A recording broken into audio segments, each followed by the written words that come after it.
Hello and welcome to another podcast of myself, the host, Ross Martin. I'm joined today by Leah Hortin, which is the owner of Chirp Coaching. Yes, Chirp Coaching. My apologies, everyone. Leah Hortin, she is an anti-diet health coach, which is something I personally have never heard of, actually. So, welcome, Leah.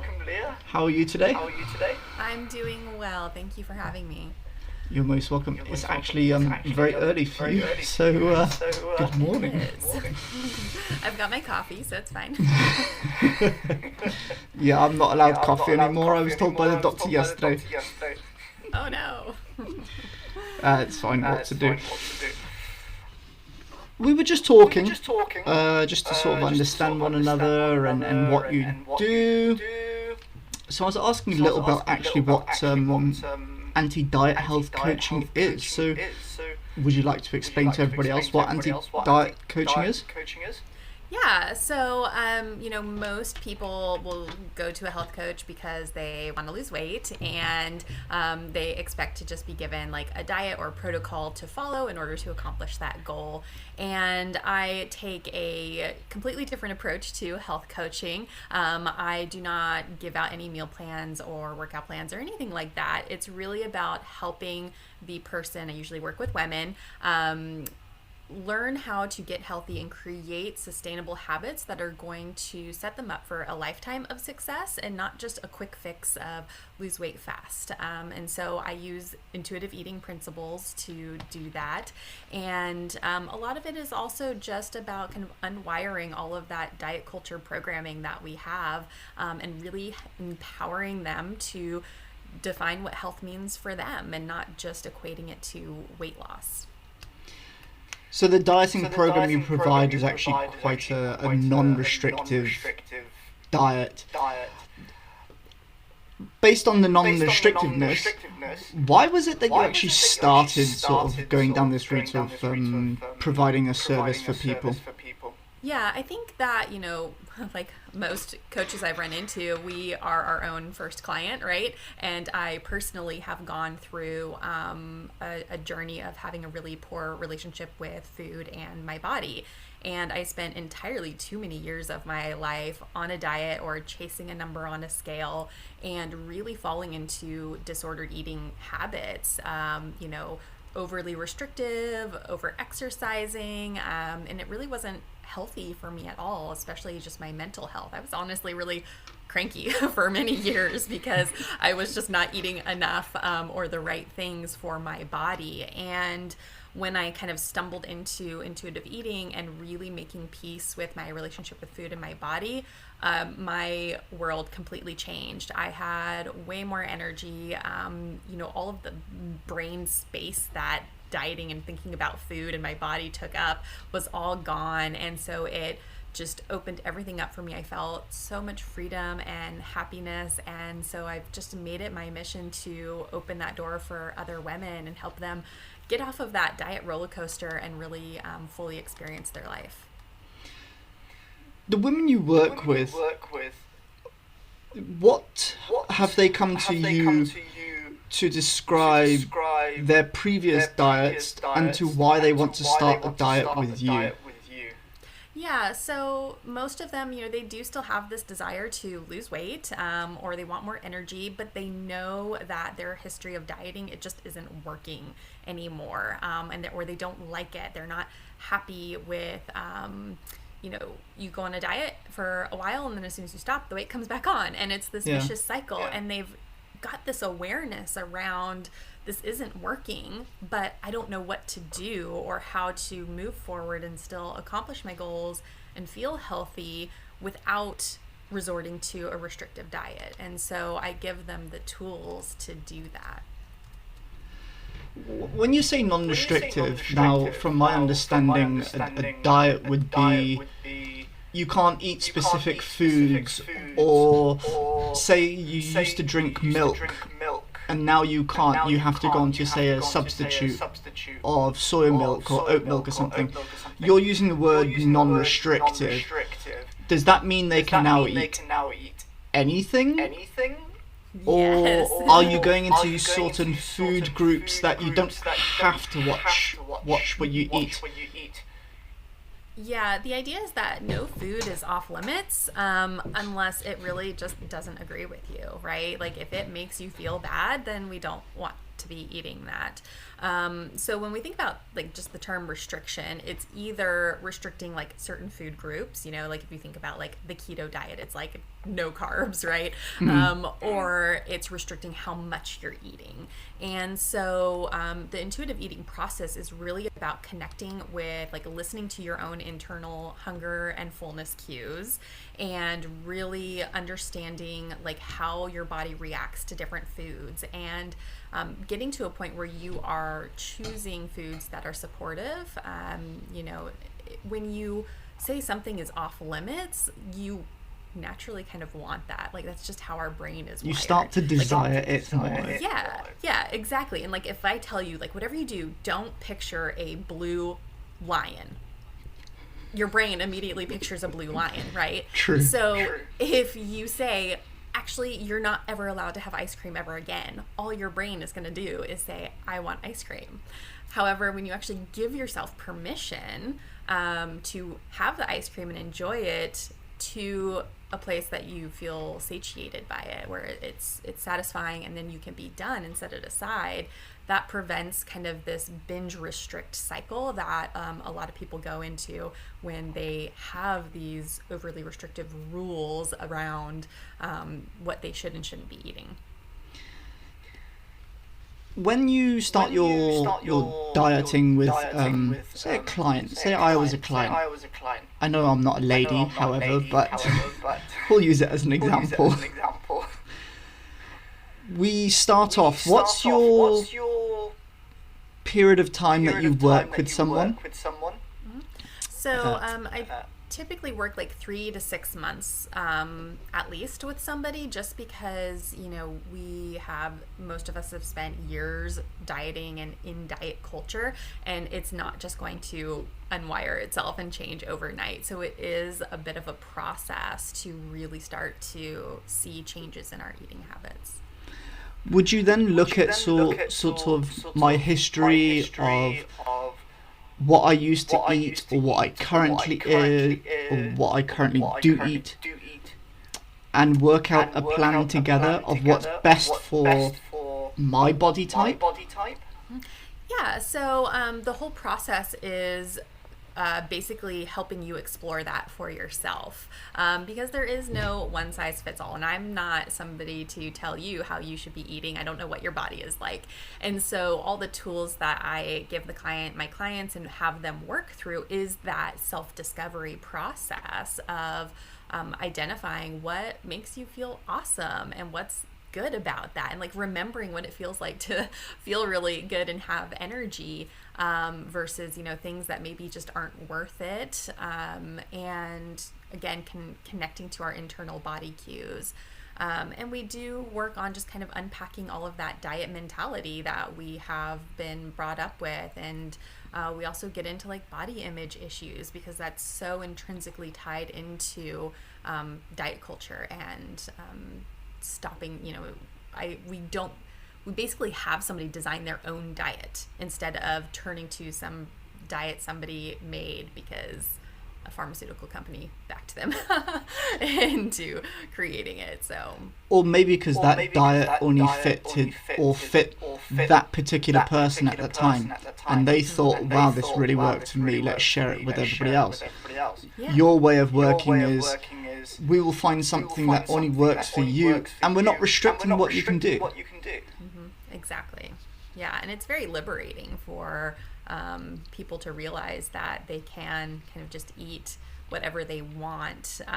You know, there is a little bit of a hesitation around it where they think that, oh, if I take off the rules, all I'm going to want is like chips and cookies and like cake, and that may happen if you've restricted for a really long time, but you end up leveling off and finding that balance where you can enjoy those things without overeating them, and still feel like on track with your health goals.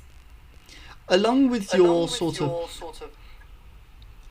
anti-diet health coaching, if you want to say that. Do you provide some basic steps of what do you want to say? Exercise that you must do along with your dieting? Yeah, there is. Do you mean like physical exercise or physical or whichever you provide? Yeah. So I don't. This is like what kind of makes me unique is I don't actually provide any like sort of structure, right? It's about helping them discover. So we do and like to incorporate joyful movement and helping them figure out ways to move their body that feel really good for them and are done in a supportive way. You know, a lot of women view exercise as punishment, or like, you know, oh, I had 2 extra glasses of wine last night, so I need to do another 30 minutes on the treadmill, right? And it's this very disordered habit with exercise. And so we want it to come from a place where it's just coming from love and wanting to feel good in your body and increase your strength so you feel, you know, really strong and you can get all the groceries into the house in one load and, you know, have like functional movement, you know, even like working with older women that want to be able to pick up their grandkids and not, you know, or be able to play with them and not get winded and those kinds of things, and have it be from functional fitness and joy instead of punishment and kind of this militaristic berating ourselves into fitness, right? Yeah, a lot of people see diets or exercise as being a burden. Exactly. So the way you're describing it is more of a fun way, and if you put that up in your head from the beginning as a mental, you know, there's no barrier. Exactly. You're already seeing the positive side to what you're doing even before you're starting it. Yeah, exactly. What's enjoyable is sustainable. So we really focus on what's our why? Like, why are we even doing this? What's important about it? And really connecting to that, and then reminding ourselves of all of the positives along the way, and having it be joyful and exciting and fun and interesting. You know, a lot of what I do is just getting people's brain to change about how they think about their health and themselves, you know, approaching it from curiosity instead of judgment, you know, like, you know, we would maybe have more cake than we wanted and we would sit there and beat ourselves up about it, right? And we would get judgmental and be like, oh, you really shouldn't have had that. But instead trying on the mindset of, oh, isn't it interesting that I overate that? Like, what is it about it that caused me to, you know, have more than I want? And just that little reframe of how you look at it plays a huge role in your success, because when you can remove the judgment and have more self-compassion, that's really when women can start to move forward in healing their relationship with food. So it's really about more body positivity for yourself, rather than forgetting about other people's judgments. Yes, exactly. Yeah, and learning to accept your body how it is. You can accept it and also want to improve it, but you do have to accept where you are and love it as it is. And so that all of your actions and everything you're doing is coming from a positive place. May I ask how long have you been doing this yourself? Of the way you've changed your lifestyle of dieting, and how long you've been practicing coaching to others?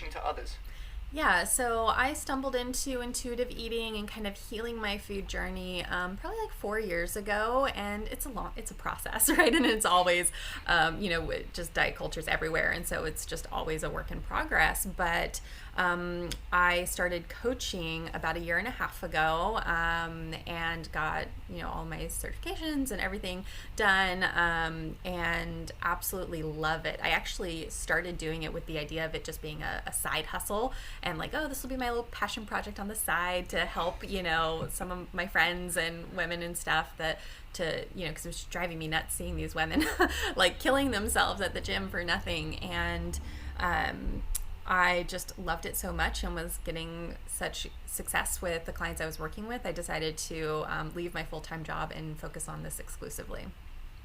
So it's done very well for you in the long run.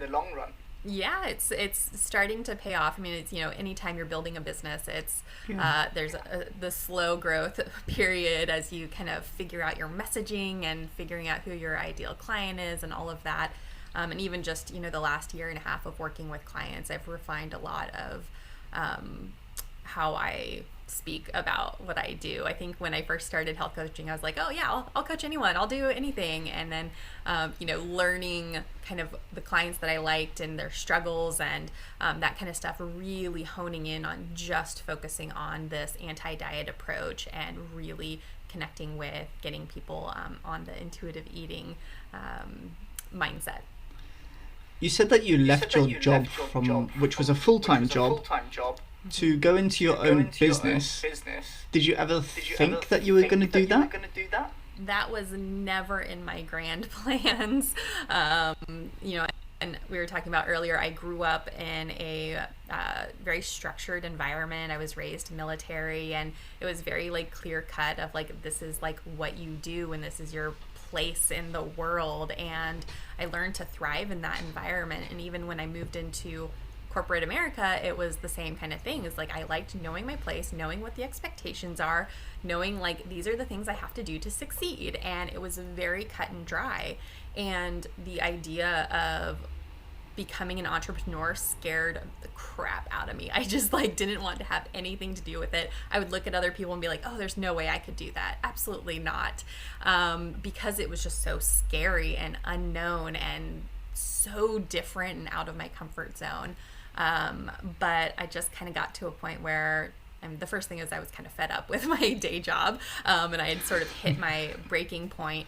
But then also finding something that I was so passionate about, it made that worth figuring it out and going through any of the headache and growing pains that it takes to become an entrepreneur. One of my mantras that I kind of tell myself on hard days is that my mission is bigger than my personal drama. And that helps me kind of keep showing up in my business, even when I'm struggling with new challenges. I like that mantra of yours, of your mission is bigger than your personal drama. It's a good saying. You said that you grew up in a very rigid military environment, which was, very structured and, like you mentioned, a very distinct chain of command. Did that help you in any way of what you're doing today? For example, structure usually helps you with time management or scheduling or discipline and that such. Does it help you on your daily basis in a small sense of way? Because we know you've come away from it, which is, like you said, it was a very sort of,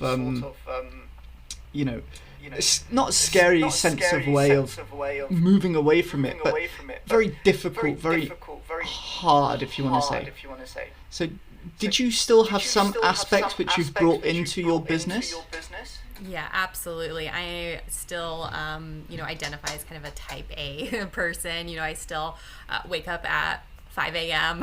Every day, and I, hold myself accountable to a standard work schedule. I use, time blocking, and I'm very goal oriented. And so I, have a task list, and I've got okay, these are the 3 things I have to get done today. And I, do my best to get them done every day. And it's definitely helped. That discipline really is needed, I think, when you're building a business. And so I am thankful for that. I have had to learn to kind of loosen up a little bit and just roll with the punches too, right? Because stuff happens, tech doesn't go the way you want it to go or whatever.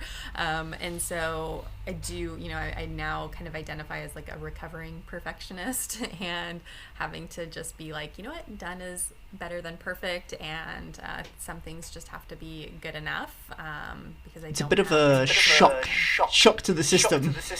Yes, absolutely. We were talking slightly before we started recording. We were discussing something, and you said, and I wrote down, I said, was there any changes in your life that made you turn to business? Was there a particular point in time that sort of pinpointed you and said, I need to do something now?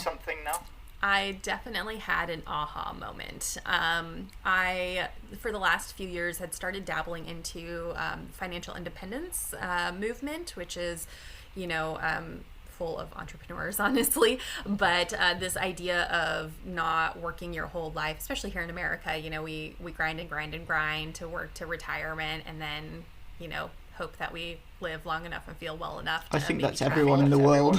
Yeah. And but a lot of the financial independence ideas are to make work optional and to be financially secure enough that you can retire early or kind of just make your own hours. And there was a podcast, and I wish I remembered which one it was, but they had said that when you are like an employee of a business, you are working for somebody else's dream. Yes. And hearing that statement, it was like a dagger in my heart. I was just like, oh my God, you're right. I have worked for a small business owner for the last 9 years. And so I'm like, I have spent so much time, energy, my personal, resources and brain power on building this guy's dream business. And look at him, he's building this $1 million house and, doing all of these amazing things, taking all these amazing trips, and I am exactly where I was. And it was just this, I have to do something. I can't keep living like this forever. This isn't going to be a good long-term plan for me. And so I went into coaching with the idea of just, again, it being kind of a side hustle and making some extra money on the side to help us, me and my husband, have more financial independence. So it was a passion, but also it was like, oh yeah, bringing in some extra money would be nice so that, we could, they call it FU money. So you could just, leave your job if you had to, and not worry about where your money's coming from. And so that was my intention, was just, okay, we're just going to build up our savings. We're going to get some investments. We're going to, be more financially secure. So, yeah. And then I ended up loving it. So here we are. I think everyone sort of has that aha moment at some point in time and they go, why am I working for someone? And that's where we get to the stage. Yeah, I understand why people do it. I mean, it is secure. It is safe. Yeah. It is nice to not have the responsibility, the things that keep you up at night. I'm sure that, my former boss had a lot more stress and concerns. He's got employees he's got to be paying and all of this. There is some benefit to just being an employee and showing up and clocking in and clocking out and not having to worry about it. But part of the human experience is, kind of working our way up to this idea of self-actualization and really fully utilizing our skill set and our abilities. And I wasn't able to do that any longer in the position that I was in. Yeah, it's difficult for some people because some people, like you mentioned, are happy to work for other people and they are happy to work from 9 till 5. Get their money paid on the monthly basis and go home, spend time with their family, and that's it. They don't have to take the responsibilities, and other people like myself, yourself, and many of the millions of people in the world take the risk. People more than others that have the bigger companies, and they spend that money to bring on employees and have the the large expenses to run the companies. But everyone has to start somewhere. If you don't take the risk, you'll never know. Yeah, and I do recognize that there's, this is coming from a place of privilege, and living in, here in the States. It's very entrepreneur friendly, and I have a really supportive partner that happens to have a really secure job, and so it's not as big of a risk as if I was just, a single woman or a single mom that was, trying to do it.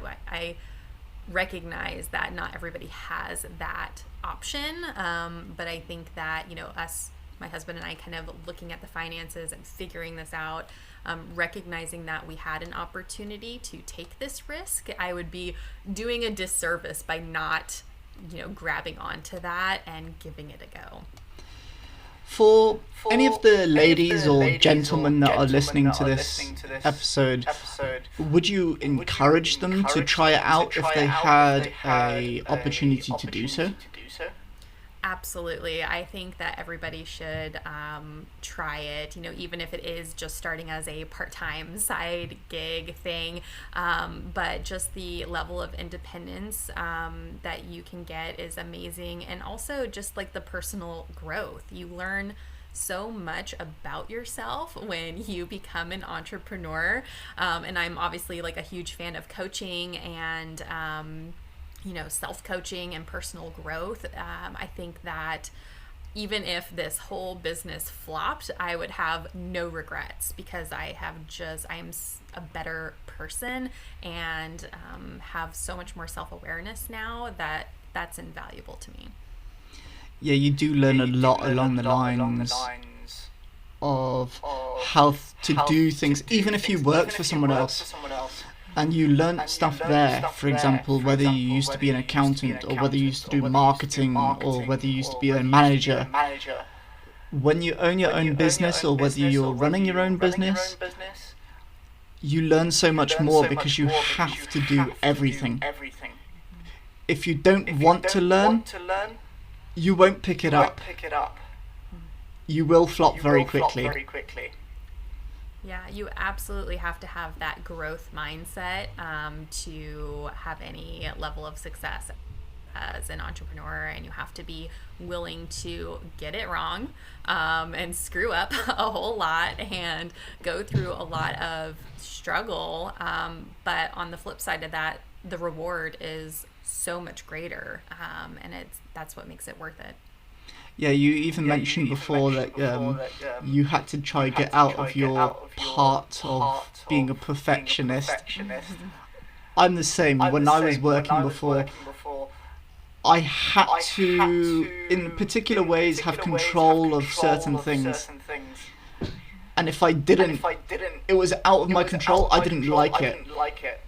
So now, yes, it's in my control, but I make mistakes.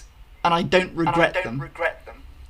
Whereas before it was like if a mistake was made, then it was I just couldn't take it. Even for myself, I used to, not physically, but I used to beat myself up about it, and I just couldn't take it. It was the anxiety used to build up, and the stress used to build up. Now I'm a lot more stress-free. Even if mistakes are made, it doesn't matter. So it's a lot more awakening to how things happen. Yeah, absolutely. I've developed a lot more ease in my life and just having to kind of roll with the punches, and also just self-compassion, right? Of, it doesn't serve me to beat myself up over something that didn't go so well, right? It's like, okay, what do we have to do to move forward? What did I learn from this, and what changes can I make so it doesn't happen again? And onward and upward. We don't have time to mess around with the self-deprecation. No, not quite. Your website is Chirp Coaching. Yes. Which I had a look at your website. A lot of people can find out what you do on there.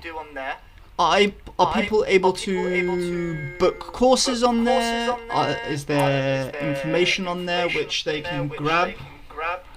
There is some information. I don't have any courses yet. I've just been really focused on doing one-on-one work at this time, but there are some free resources, guides on like intuitive eating and those kinds of things, like reasons why you're not losing weight, those kinds of helpful things. And there's also a link to my Facebook group, and that's like the best place to get to know me and get to know my work. I love hanging out in there. I go live every week and have just so much content in there for free. It is a 2022 plan to create some sort of online course and have something that is more, scalable to reach more people, because one-on-one time is limited, but the one-on-one experience is also really priceless, because I really get deep with my clients and knowing what people need and the language they speak and all of that. So that's just giving me really good content for what to create for a course next year. Yeah, the one-on-one is a lot more personal. You can work a lot with people. Like you said, you can understand how they are. I like to do one-on-ones with a lot of people, because a lot of my clients will come to me and they go, I want to do this and I want to do that. It just has that feeling of, what's the word I can use? I'm lost for words now. I don't even know what to describe it as. But no, anyways. So the ladies can reach you on chirpcoaching.com. Yep. You have a Linktree/Chirp Coaching, which on there they have the Anti-Diet Health Club, which is a Facebook group. There's also your Facebook page. I can see that there's a link for chatting, some free resources as you mentioned, and you're able to schedule a free strategy session. Is there anywhere else people can reach out to you? Do you have Instagram? Do you have any more approachable social medias or email address? Yeah, so I do have Instagram. It's just at Chirp Coaching. Also on LinkedIn, if that's your thing. And my email is leah@chirpcoaching.com. Leah as in Leah? Yes. Correct. Okay, fine. It's been a pleasure speaking to you today. Yeah, thank you so much. This was great. I would just like to say that thank you everybody for listening. Ladies in particular, but gentlemen as well. Leah is particularly targeting women only for her coaching. Maybe further down the line, who knows, she'll start working with men. We don't know. I do have resources for coaching for men if they're looking for something specific. So anybody can feel free to reach out, and I will get you taken care of. She will guide you to the right place. Once again, thank you very much for listening. I'm Ross Martin, the host of Unfound Help podcast. I have been joined today by Leah from Chirp Coaching. It's been a pleasure talking to you. Thank you very much for your time. Everyone else, thank you very much for listening. Have a good day, have a good morning, have a good evening, or have a good weekend ahead. Take care and goodbye.